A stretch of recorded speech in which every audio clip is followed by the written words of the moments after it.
This session here is about the power of connection. It's not about designing a fundraising event. It's about ensuring that at the end of the event, human connections are made. You're going to have an expert panel or a panel of experts facilitated by Sasha. Sasha knows how to turn events into a connection machine. I would like to read what I found on her bio when I did the research on her. They said her focus, how people feel, that feeling at events, not just how events look.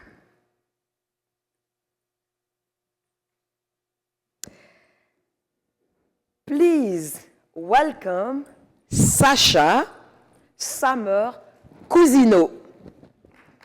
Good morning, good morning. I am already just in love with Celine here. I mean, just bossing the morning, actually saying my name properly with all the vowels and everything. Color me 100% impressed. Oh my gosh. So happy to see all of you. I know a lot of you. Those of you who I have not yet met, don't worry, I've never really met a stranger. Here we are, here to talk about the connection economy, designing events that truly bring people together. As Celine said, my name is Sasha Summer Cousineau. I use she, her pronouns, and I'm so happy to be serving as your moderator this morning. So before we dive in, let's meet each other. Let's take a moment. So I feel like most people in this room are event professionals. Wave or make some noise if you're event professionals. Planners, technicians. Yes, okay, so we've got a lot of event professionals in the room. How about non-profit sector folks? Do we have Okay, so do we have executive directors, development directors, fundraising and development staff? Great, do we have board? Okay, cool. Nice mix of folks. Anybody in the corporate or business sector?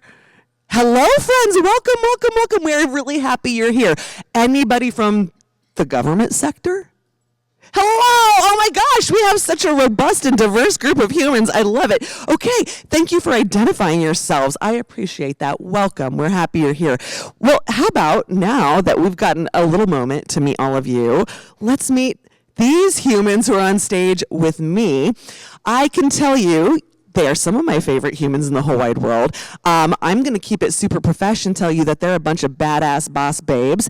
And amongst them, they have a lot of experience serving primarily nonprofits, not solely nonprofits, in the landscape of fundraising, event design, strategy, and whatnot. So a whole panel chock full of very much talent, skill, expertise, and care. But please take a moment to just each introduce yourselves. Alex, we'll start with you. Is it working? Hi. Alex Martin. I use she and her pronouns. I'm the founder at Synchronicity Events. I think we were going to just mention one event for this season. I'll just say that on Sunday, which was just a couple days ago, I was over at Washington Hall with a great little nonprofit organization called Bikeworks, and they're dear to my heart because they're located just a few blocks from my house in Columbia City. So it was like a moment of just living the nonprofit life with my neighbors, and had a great event with them. I'm Deci Evans. I'm the founder of Kind & Company Events. One of the events that we're doing this year, one of my favorites is an event for Swim Across America. It's for Fred Hutch, and it raises money for cancer research. So that's one of the ones I'm doing this year. Good morning. My name's Gazala Uradnik, and I'm the founder of GFS Events. And the event that I wanted to chat about is one that we did last year, and this year was headed to happen in May. About 2 months ago, the executive director called and said, this event can't happen. We're not going to make it past 2 months. So we changed to a virtual event, which I haven't actually used those virtual event muscles in a little while. Also, if you know, I don't love virtual events. But this was actually wonderful because we were able to get to their goal. We were able to keep them funded, and it just kind of made me come back to that perspective that there's a lot of ways to do an event. So it doesn't have to just be logistically challenging. Hi, I am Mary Davidson with EP Events, and so for one of our events, it's more of like a specific project that we're trying something new on, and so I wanted to call that out. A lot of us make maps for events or diagrams or floor plans. We're part of an outdoor festival. We're supporting another planner, and we are creating the diagram for a really, really large space. And instead of getting out our measuring tape, we're using like a GPS unit this time, so I feel like really professional. It's going to look really cool. I'm excited about it, so I'm going to call that one out. All right, thank you, thank you. So now we know who is in the room and what we're here to talk about. Friends, we actually have a lot of material to cover. So what we're gonna do in the earlier part of the panels, we're probably gonna move a little bit quickly. I hope that you don't feel like we're moving at a breakneck speed, but we really do wanna impart a lot of information. We will slow down in the second part and dig in a little bit more. And we will leave time for your questions. So if you have questions, write them down or make a mental note, and we will absolutely leave time for those. Okay, panelists, I have a question for you, and this is just to set the tone. I'm looking for a shorter answer, maybe like a minute each. What does connection mean to you in the context of an event, and why does connection matter? Okay, I'll take a quick swing at this one. I would say connection is not like a nice to have. It's not, because sometimes my clients will be like, oh, people want to visit, so we'll just give them some time to connect and they'll enjoy that. That's not the point. The connections that are made at your event are actually going to become the engine of all the future things that are going to happen throughout the rest of the year and the coming years to come. So it's not like you're giving people a chance to visit. It's like, no, you're going to curate and create the conversations that are going to lead to the outcomes you want down the road. And for me, connection matters because it brings people together. Just like kind of like what Gazala said about the virtual fundraiser that they did, that those are still connection moments and connection points, and you have to be intentional about how you're bringing those folks together, whether it's in person or whether it's in the virtual world. And it takes a lot of work and it takes a lot of planning, and so it really does matter because it is building your community and building your I would say your core muscles to get out there and reach out to people and, again, build your community. Connection to me means feeling like I belong, like we belong in a space or a room, feeling comfortable, whether that's physically comfortable or just even mentally and emotionally comfortable. And connection also just means safety. Just feeling like I'm in a safe space. So those are the kind of connection. That's what connection means to me. Yeah, for me, I would say it's what gets me coming back to events again and again. As a planner and as an attendee, it's the thing that I think just energizes me to want to keep doing this type of work. Because I feel like I'm a part of something greater when I feel that intentional connection when I'm at an event. And I think we've all been a part of something, or I hope so, when we are just there and we're like, oh my gosh, how cool that I get to be a part of something like this. To me, that's what connection is. And reflecting on Alex, you said connection is not a nice to have. Here's the reality of eventing. Either you create space for connection or it will be created for you. And then by your audience, they're going to connect. They're going to make space for themselves. So if you don't honor that, then your program is going to run. You're going to start late. You're going to have a squirrely audience. So, you're correct. It's not a nice to have. Okay, this next question, I'm actually going to ask Alex and Deci for your thoughts. So I'm a pretty firm believer that before we've ever put paper to pen, before we've ever started tippy-tapping on our keyboards to actually create a plan, that first we should do some visioning, right? We should be open, we should be expansive, we should think and make space for thought and expansiveness before we ever start planning. So I'd like to ask you about visioning. So before you begin the brass tacks of event planning, how do we set ourselves up to actually create an event plan that facilitates connection? Yeah, we do it by setting goals. And I was really inspired by a client recently where we had their kickoff meeting and we worked with them and we were like starting again to work on the annual event. And I said, well, what do you want to do? And usually folks have goals and they're like, we want to get 300 people in the room. That's a goal. We want to raise $300,000. That's a goal. But their goal, they were like, well, last year at our event, we met this person, and it was the first time they were introduced to us, and now they've joined our board, and they're amazing. So what we want at our event is we want to meet the next people that are going to be part of making the future for us. And I was like, that is a goal that I can get behind. So then we build the event so that that can happen, right? Because if that person's just sitting quietly in the corner with their hands folded, watching your videos and listening to your show, and then they leave, you'd have not met your next board member, I bet, right?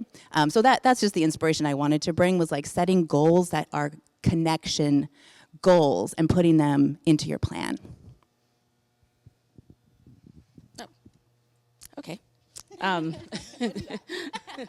So for me, the events don't happen just kind of like what you said by accident. It starts with intention.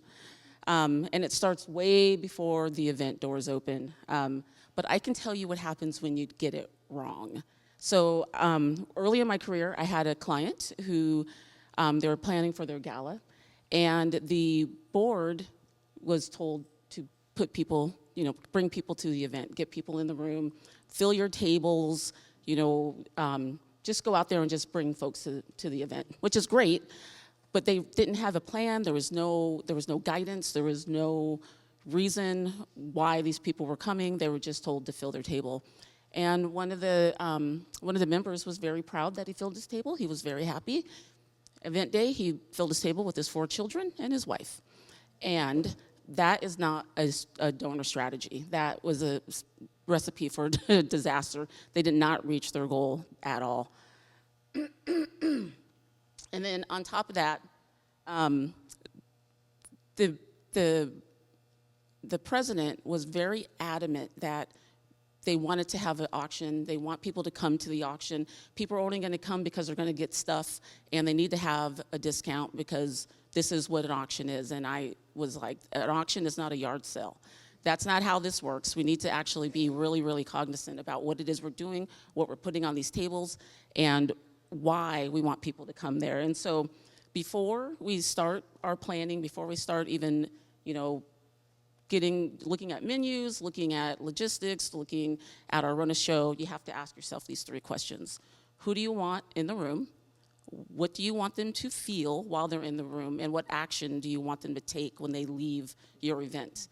And all of your, all of the lead up, all of your meetings should always have those 3 things in mind when you're actually planning your event. And then you also have to consider the touch point with the client or with the guest. The save the date. What does that look like? How are you energizing your guests to come into that room? Are they prepared to give?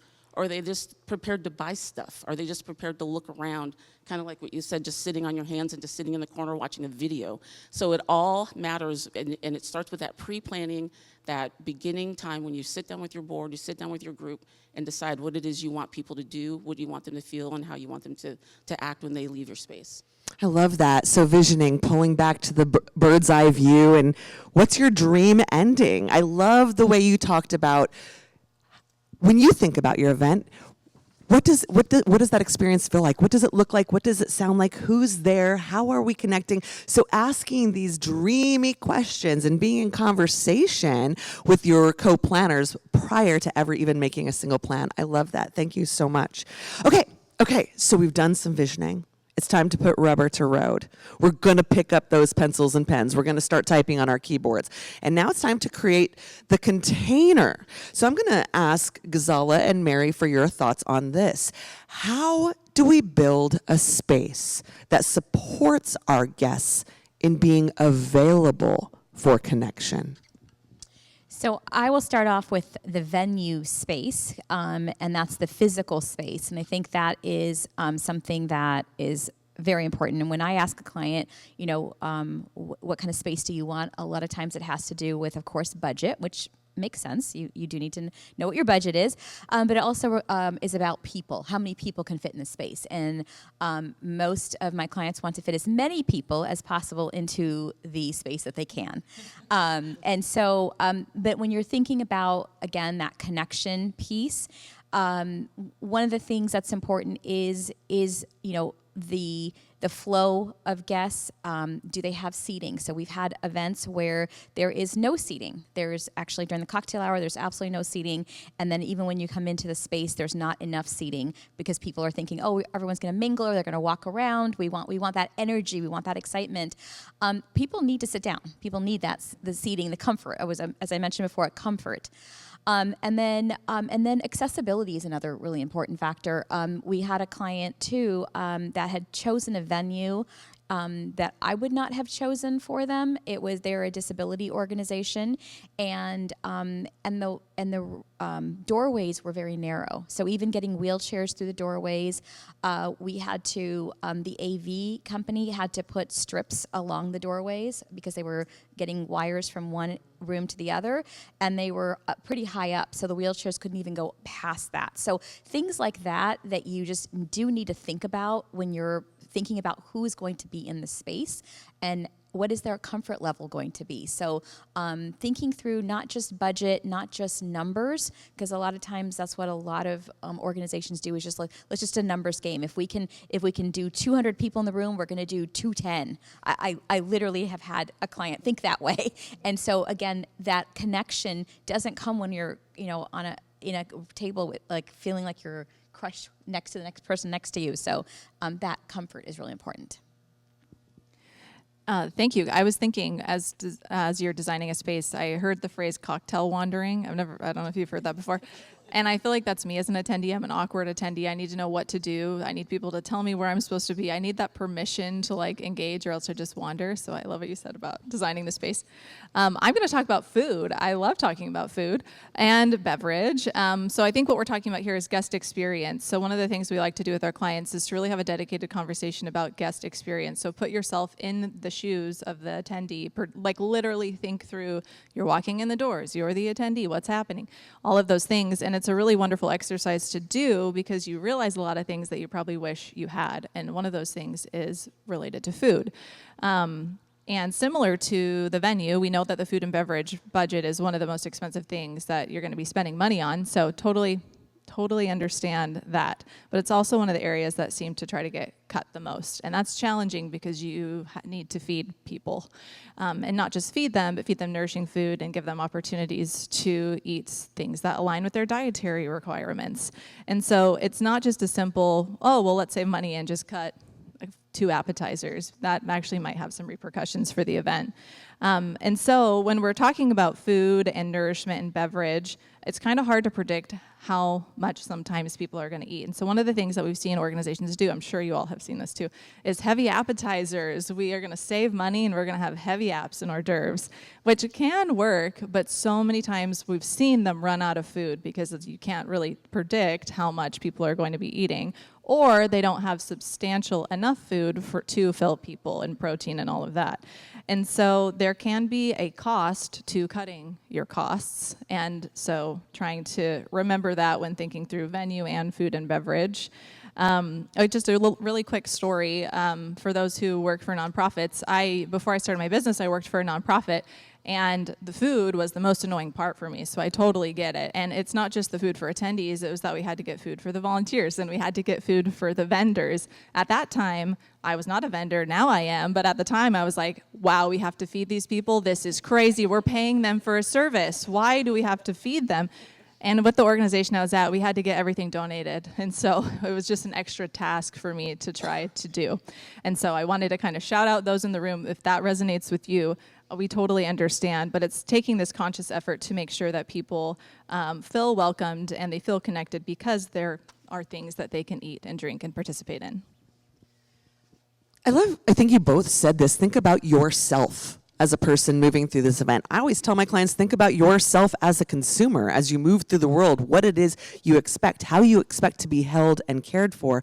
And here's the thing, if we're inviting people to our party, right, we're asking them to care about something. We're asking them to take time. We're asking them to give us their energy. We're often asking them to share their resources with us. Maslow's hierarchy of needs comes first. If people are not fed, watered, if they're not nourished, if they are not physically comfortable. And listen, I'm a fancy lady. I like to wear my heels. I got bunions. Don't have me standing during your program. Now I'm not going to be able to focus on all the brilliant things you're saying. So Maslow's hierarchy of needs, in order to be grounded and focused and present and available to share their time, energy, and resources with you, we must help them meet their basic needs so that they can do that. Thank you. Thank you. Okay. We've done our visioning. We've done our dreaming. Now we've created the container. We've created the logistics. Dun, dun, dun. It's time for the program, y'all. Let's talk program. And this is where I'm going to ask you to go ahead and take a bit more time to lean into your questions. And I'm going to ask each of our panelists to talk a bit about program. We have all this other stuff taken care of. Now we're ready to learn, to engage, to participate. And I'm going to start on this side this time because we've always started that time, so we're going to mix it up. What program elements can hinder or foster a sense of connection?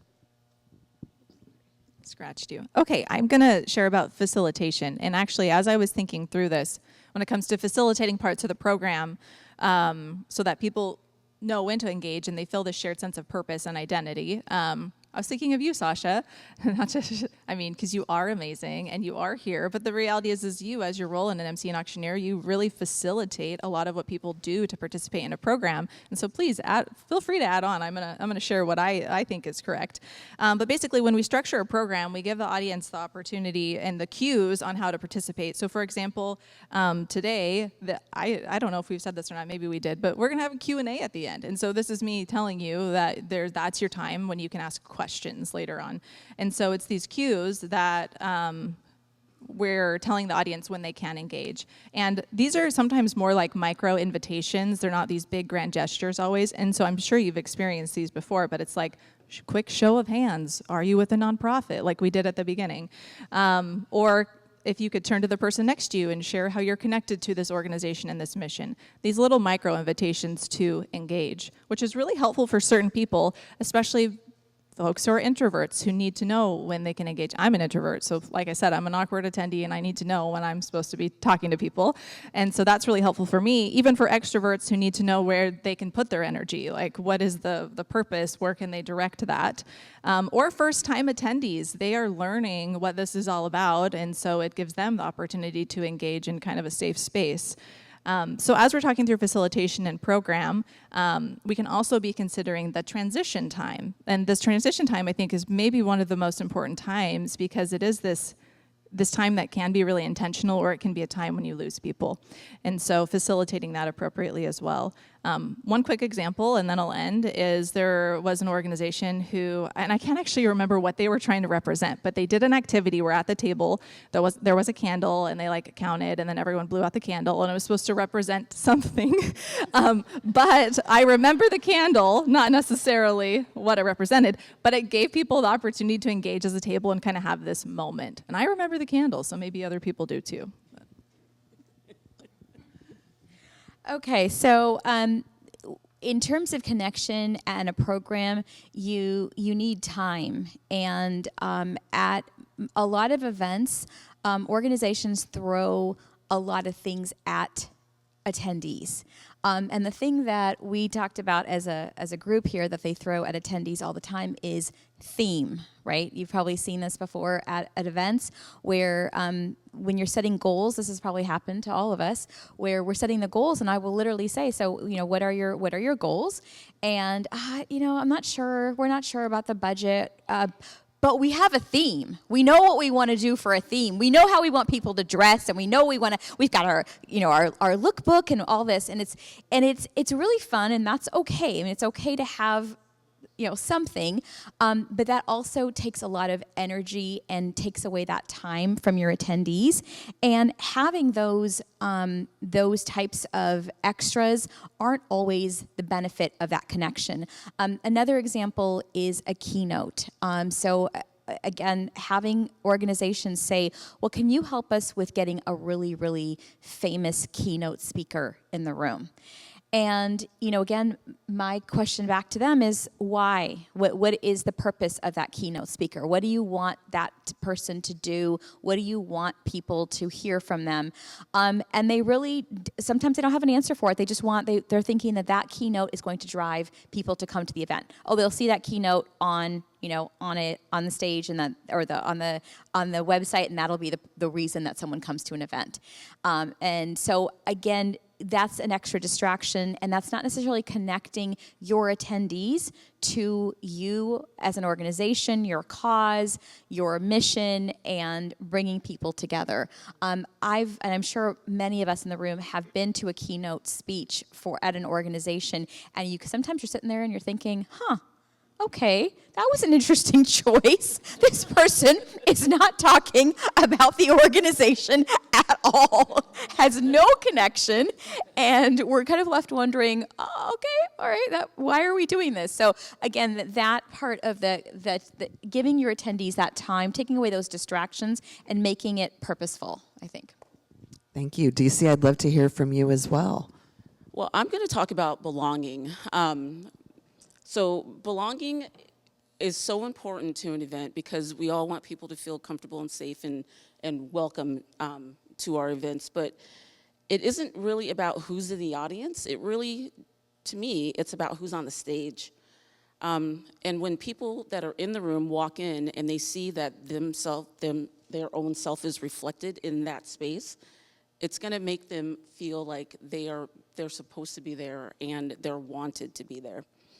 And it also makes people feel like they're not just observers in the room, too. It makes them feel like they are connected to the mission. So when you're planning your event, ask yourself who's on that stage, and does it represent the community that you serve? And are the people that are part of that stage or on that stage, are they supporting your mission? And are they really living your mission? So I got to see this firsthand. Sorry, my teeth are hurting. I got to see this firsthand with one of our clients.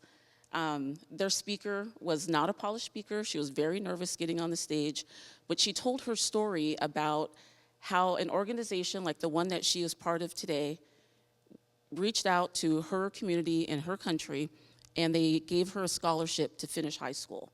And for us, that's something that we really do take for granted, that we can just go to school. But in some countries, you have to pay for the schooling. And she told her story, and it was so impactful and so just loving that two of my team members that were in the room doing the recording actually became donors to that organization. And that's what a really good impact story and a really good feeling of belonging can do for your event and for your community. And again, that's what representation looks like. She lived that life. She was part of that benefit for her own self in the organization, and it was really, really, really key. So when somebody in the audience sees their story on that stage, they know that the event was built for them, and it was built for that belonging. And so for me, you can design a beautiful room. I am not a designer. I will always say it looks great. But if the stage doesn't represent what's going on, and it doesn't represent the people that you serve, you haven't designed belonging. You've designed a really pretty event. Alex. I love it, and I'll say, when we designed this panel, we realized we would all just agree with each other, which is why we're just going down the line here. So we're not going to fight. I love to fight, but not today. Today I agree. But I'll just do a slight pivot, which is, yes, I love a stage program. I love the storytelling, the authenticity, and that we've created this experience for people to go on and like riding that story through the night with them. But I also want you to consider, as you're designing your event, the different types of ways that you're giving information. So we have one to many, which is me to you right now. I am the one voice, you are all listening. right? That's kind of what we're doing up here, even though we're doing 5 to many. Very common. If I, as was mentioned before, like if I ask you to turn to a neighbor and talk, then we're doing 1-to-1. And I think that when I have clients who understand they need to be strategic with the 1-to-1, it's amazing. Like I've seen groups where they'll go to their entire board and their staff leadership, and each of those individuals will receive a list of people, maybe 4 or 5 people. You are going to talk to these 4 people at the event, whether that's the luncheon, the gala, the whatever event you're hosting. You're going to talk to these 4 people. You're going to find them. I'm going to make sure you know what they look like, or you're looking for their name, and you're going to talk to them on these topics, right? Or you're going to ask them questions so we can understand how to follow up. Are they interested in our expansion we're about to do to Eastern Washington? Do they want to partner with us on the next thing, right? So during the mingle, instead of wandering and mingling, some of us are wandering and mingling, but your leadership team is not wandering. They are on a mission, right? They're not just like, oh, I wonder who I'm going to meet today. No. They have a plan. And every single person on that plan, there's then a cultivation plan. And it's part of, if you guys heard of the flywheel, like how you're building business, how you're building cultivating. So your event is just one little notch, it's one cog in the wheel that turns continuously. So you've decided who's coming, you've invited the right people, you've tag teamed them with a leadership person who's going to find them in the beautiful cocktail hour where they're being served enough food and everyone feels like they belong. They're going to find that one person, pull them to the side and say, hey, have you ever been to Eastern Washington? Let me tell you what we're about to do, right? And so that way that person's like, ooh, special, I'm getting new information. And then next month, somebody's going to follow up with that individual, whether that's a funder, an agency partner, a donor, whatever, right? So it's like being just as intentional with the 1-to-1 as you are with the 1-to-many. All of you there's a through line here, and it's we're planners, so this is going to be like, no duh, Sasha. But like, you're thinking about it in advance. You are moving forward with intention. And so I love this concept of ambassadors. So people on behalf of the organization having a plan for how they might meet and greet and engage folks. And then I love this ambassadors again. Who is on stage also tells your story, but who is on stage also creates connection with your audience. So I love that.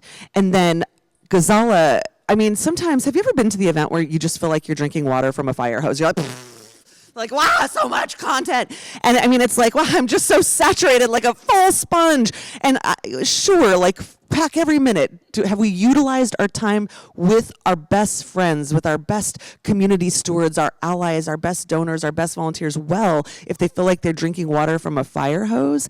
No. We want them to have time to breathe. We want them to have time to process. We want them to have time to think. So there's a lot of things that are nice to have. A theme. Listen, don't play with me. I love a costume. Okay? I have many.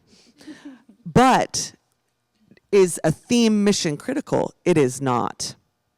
Actually, thinking in advance about how you will care for the humans who have arrived to care for your organization is mission critical, right? And then Mary, I love what you talked about having a plan that supports all different personality types in the room. So we've got our introverts, we've got our extroverts. Listen, I literally show up to the event with a script. Your attendees also arrive with a script. Theirs just isn't printed or on a little tablet. We all have a social script. So as Mary is saying, when you can give those cues to your audience early and often, subtle little cues, you don't have to beat them over the head with it.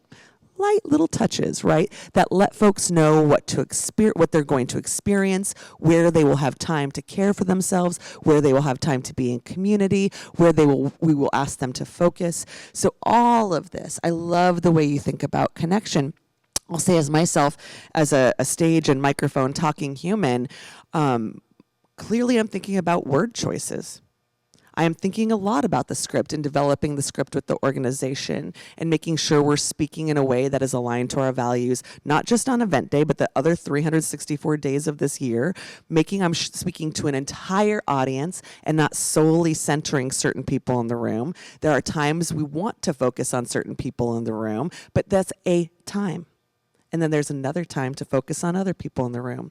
But mostly my job is to uplift and excite and invite the whole audience. So word choices, scripting can help create connection. And we're exactly on time, y'all. What? Hey, it's like we've done this before.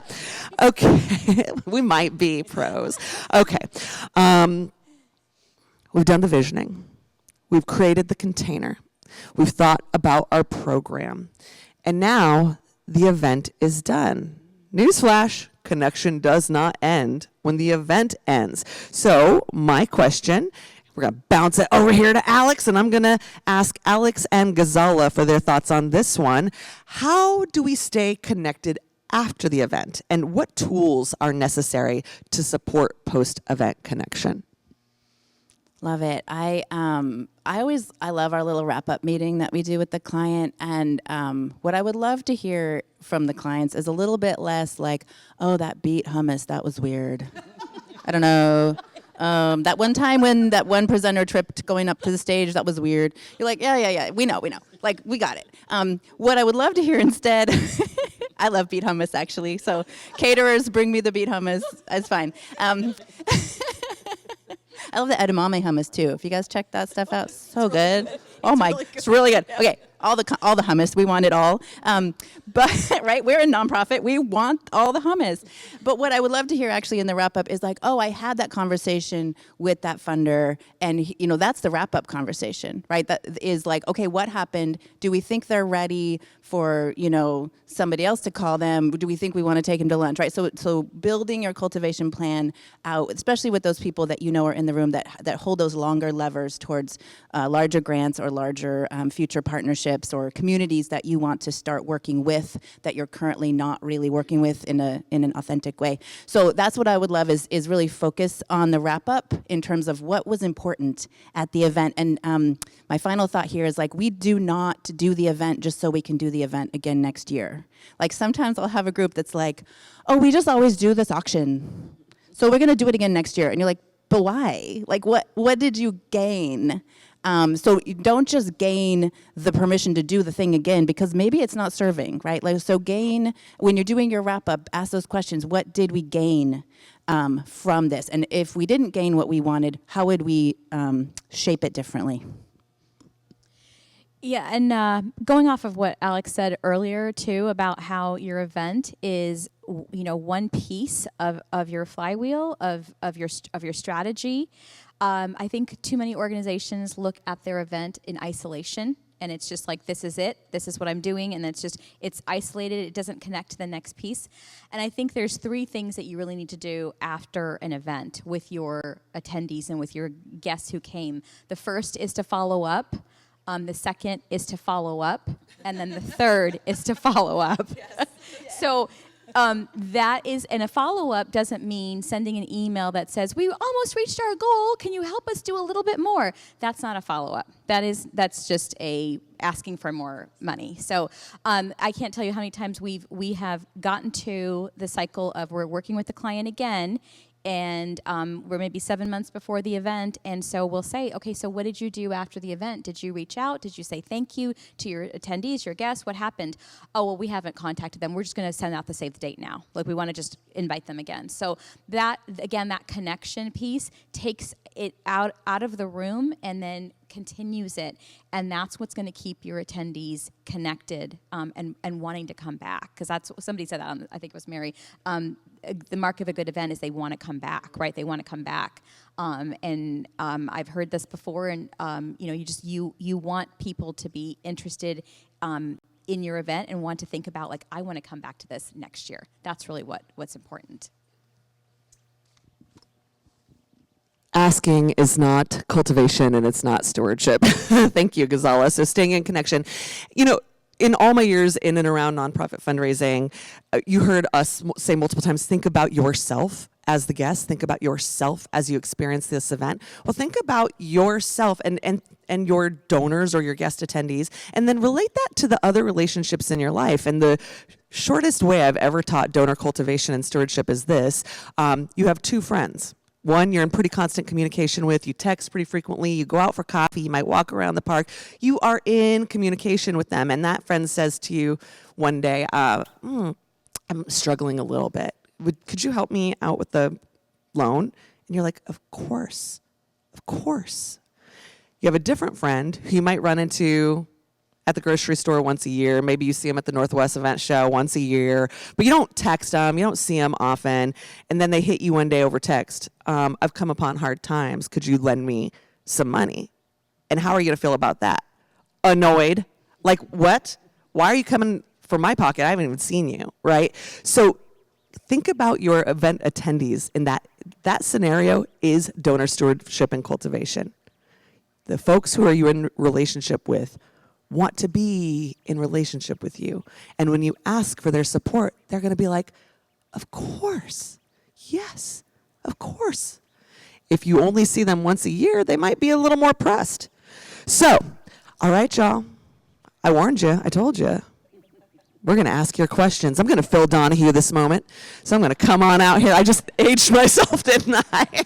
You're like, girl, we already saw your gray hair. We know. All right. Okay, so who has a question or a statement or a thought or an excited utterance? Who wants to say a thing?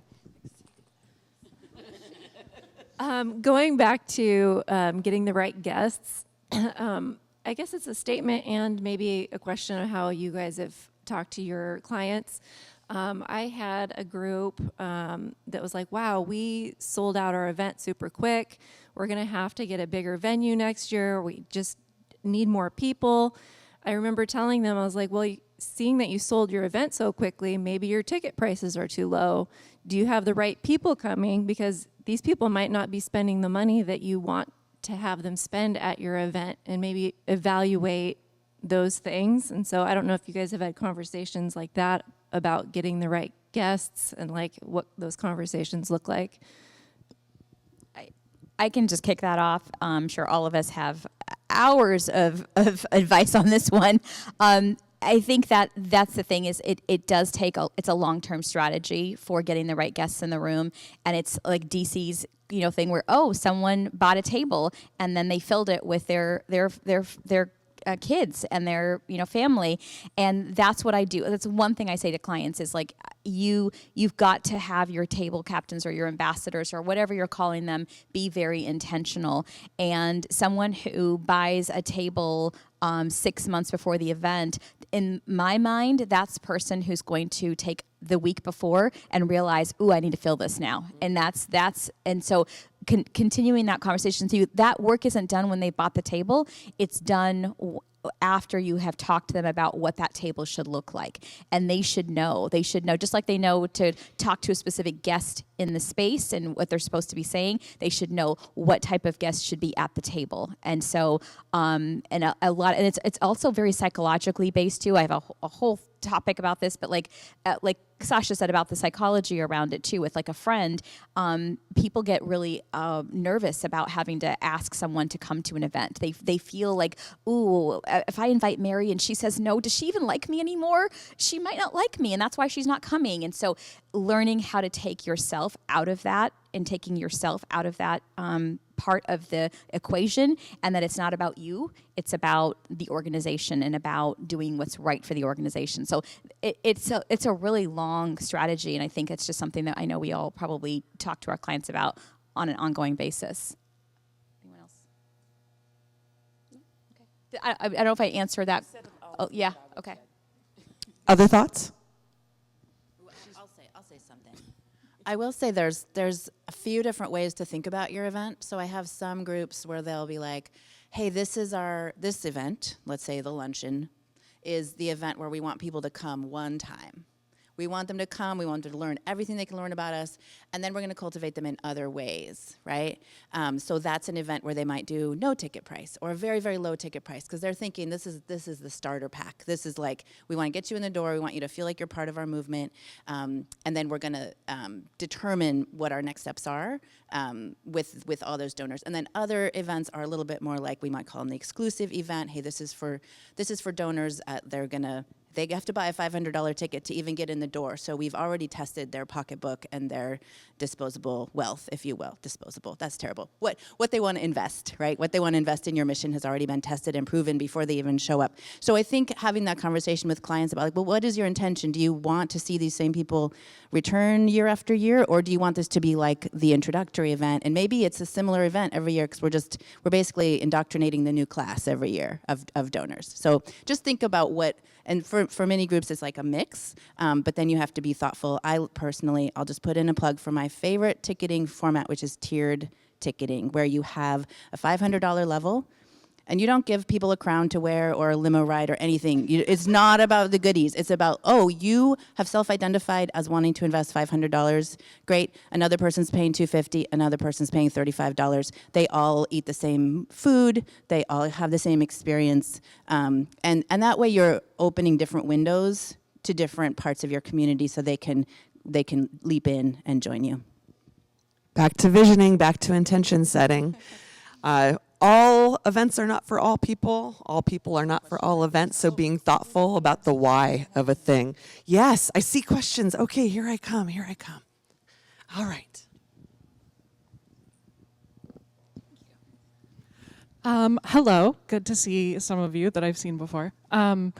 I am kind of doing my first fundraiser, and I'm wondering how you guys manage to balance the emotions and intentions around an event, especially when it comes to like finding donors and sponsors, things like that. I've had this event be very concerned about where the money is coming from and how much they're going to have for this event, and it led me to have to try and start a conversation about intention with sponsors and donors. And how do you guys handle that conversation? What does that look like with you? Because I know it was difficult for me. Yeah, I'm struggling right now myself. Yeah, I mean, this is a challenge I think a lot of us go through. So you're not alone. Hey, welcome. I think there's lots of different ways that you can go about it. Did you already say this? Sorry, follow-up question. Is it your first time involved in the event, or is it the first time the event's happened? You're fine. Well, I'm not sure exactly what your role is, but sometimes when there's change, like your involvement, it's a good opportunity to try to change something. And so if you're able to kind of ride that wave a little bit, while, not upsetting the whole thing, obviously, but being able to maybe just drop a little bit of a change in. And so that's maybe when you might be able, I'm not sure, to have that conversation with the sponsor and try to set those expectations a little bit differently. I'm not sure if that's the situation or not. But another thing that I have kind of noticed is, well, sponsors are kind of their own beast. And so if the organization is open to changing anything, I would suggest they try one thing. Because sometimes you can convince them to do one thing, but they're not going to overhaul their whole event. So maybe with sponsorship, they are going to make it so instead of promising that every sponsor gets a whole table, that they can tell you how many tickets they want, so they're not going to take up space or not use their tickets. And instead, they can intentionally tell you, I want to bring 3 people to this event, and then you have 3 spots for them. I'm not sure if we're answering your question, but those are just. Well, I know Gazala has lots of thoughts about sponsorship. And I want to ask you one more follow-up question. Are you with the organization? Like, are you in the organization, or are you the planner for the organization? Okay, then I have advice for you. You need to know what is in your control and what is out of your control.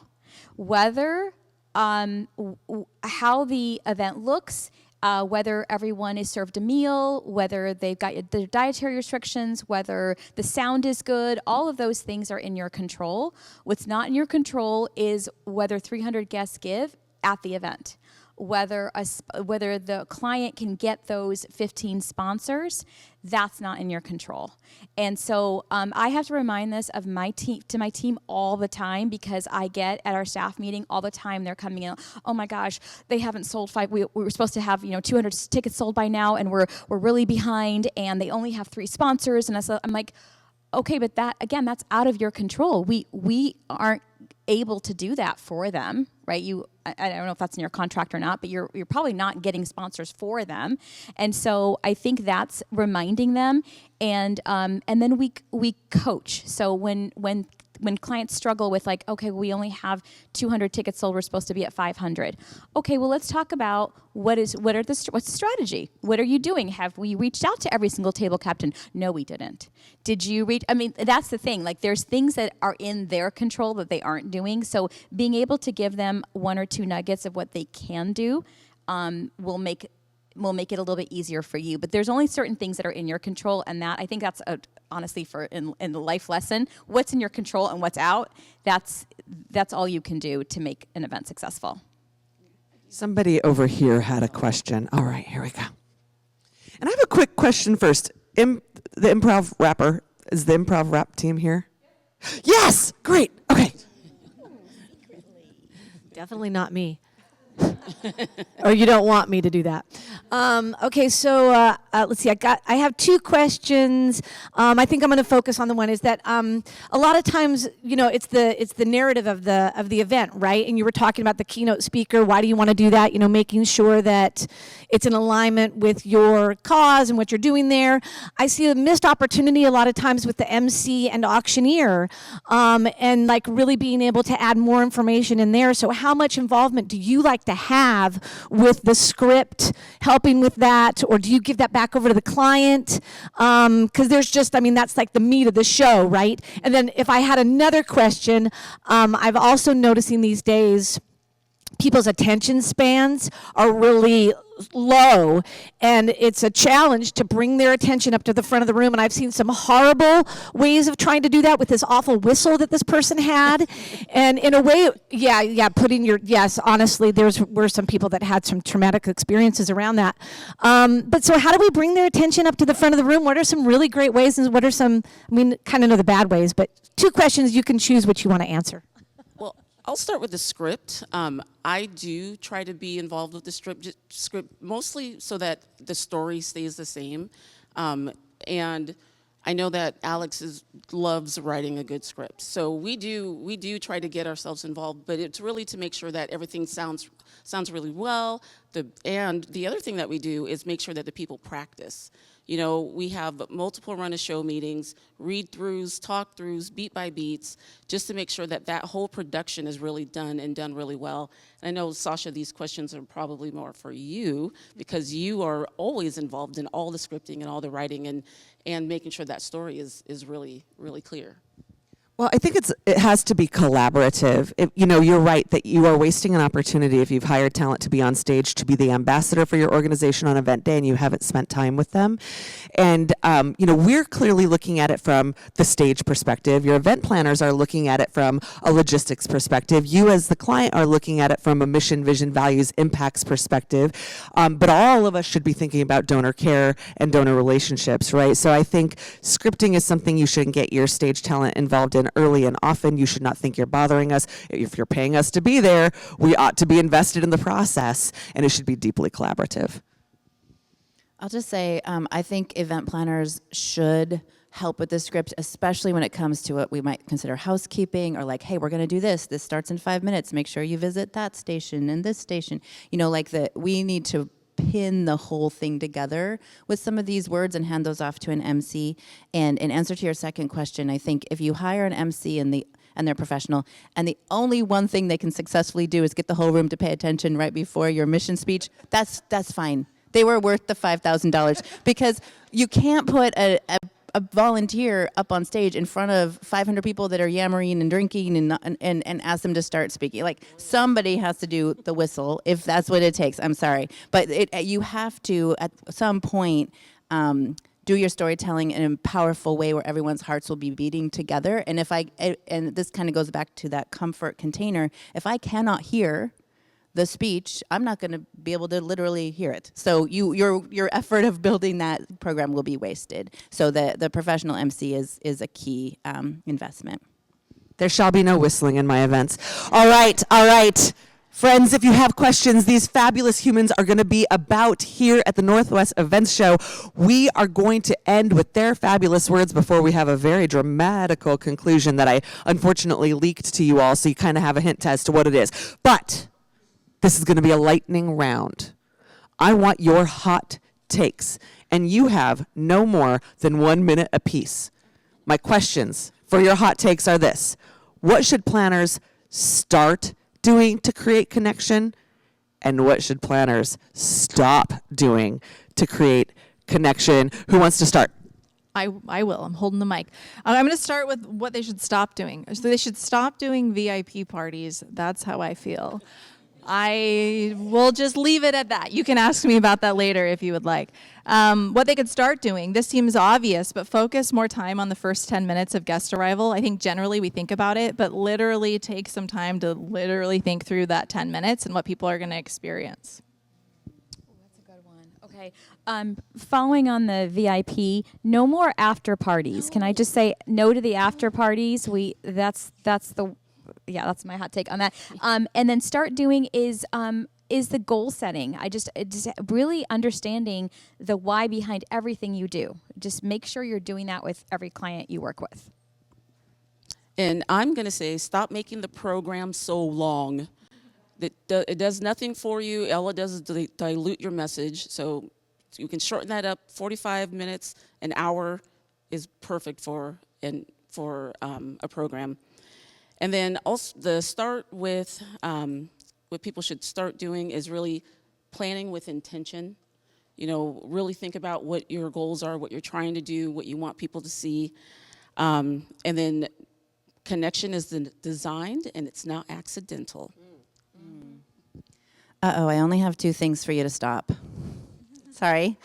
So I need you to stop giving people time on the microphone as a way of honoring them or like lifting, like, oh, this is our best sponsor. We got to give them time on the mic. Oh, please no. This is a person who was one of our founding board members. We got to give them time on the mic. Well, maybe, but talk to them first and understand what they want to say and does it fit in with the rest of the story you're telling? Because just giving someone time as like an honoring, I think is how the program gets too long, almost always. That's where we fail. And then the other thing I would like you to stop doing is stop pushing alcohol on people. Yes. Because if the night is a blur and the next morning I had a great conversation with somebody, I can't remember what we talked about, guess what? You have failed to connect because I can't even remember that you talked to me about that expansion to Eastern Washington, and so then it's a blur, right? So if my wine glass is empty, that's fine. You can, the server can make eye contact with me, ask if I want some more, but it's not about keeping the wine glass full. It's about making sure people are comfortable, but not over-serving.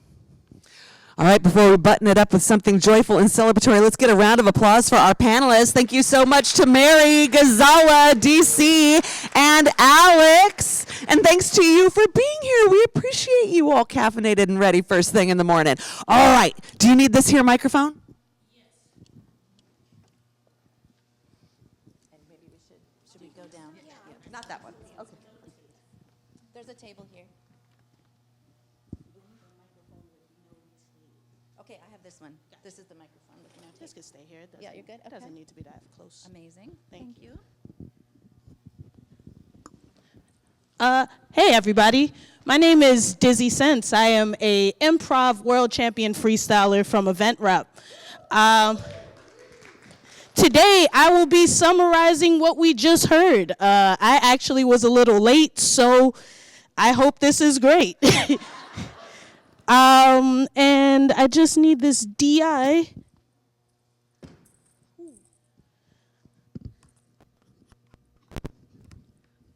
I don't know what's going to happen, and neither do you guys, so we're both on the equal playing field. Unfortunately, I have to wrap off my phone, but we'll be fine. Let's see if this is playing. I'm plugged in. Do you got me coming in the back? Yeah, that sounds great. Okay, cool. You can turn it up a little bit. I have to at least hear it a little bit. You guys can hear that fine? If you got cameras, you can take it out as well. This is easy to record. And if you do have videos at the end, come and see me. My name is Dizzy, and I'm very friendly. Okay. Let's focus on connection. Let's change a whole lot of people's perspective on event planning. Let's make it better. Let's figure out ways to bring people together. That's possibly us talking about the connection economy. Everybody in here that's seen this panel, you could say, oh yeah. If If you can hear me in the back or the front, everybody say, oh yeah. We like that. Okay. Hey. So, good morning to the society. Let's talk a bit about the connection economy, a way to make events feel better, designing fundraising events that truly brings people together. As an MC, I'll say this honestly. I probably fit the profile of those that are cocktail wandering, walking through the room and events, but I often have issues when I arrive at the food. Often it seems like options are missing, or things don't fit my dietary restrictions. So the event planners, I say this simply, put yourself in the shoes of the attendees. Here's a message to every single boss. There's always a cost to cutting your costs. Look out for the whole, not just part of the sum. And for that wisdom, we can thank Mary Davidson. When you're planning your event, ask who's on that stage, and does it represent the community within the space? I resonate with that perspective. Keep shining your light in spaces like these, Miss Deci Evans. This panel never had a point that kept me guessing. They found great ways to deliver every message. And I know I was a little bit tardy, but shout out to the host with the most, Miss Alex Martin. There's more in the event planner world to handle, but these women show there's something that we can do. I feel the girl power channeled. If you don't think that women run the world, take a look at this panel. Let's focus on connection. Let's change a whole lot of people's perspective. On event planning, let's make it better. Let's figure out ways to bring the people together. And my name is Dizzy Sense. I'm from Event Rap, and that is my time. Thank you, Miss Alex Martin.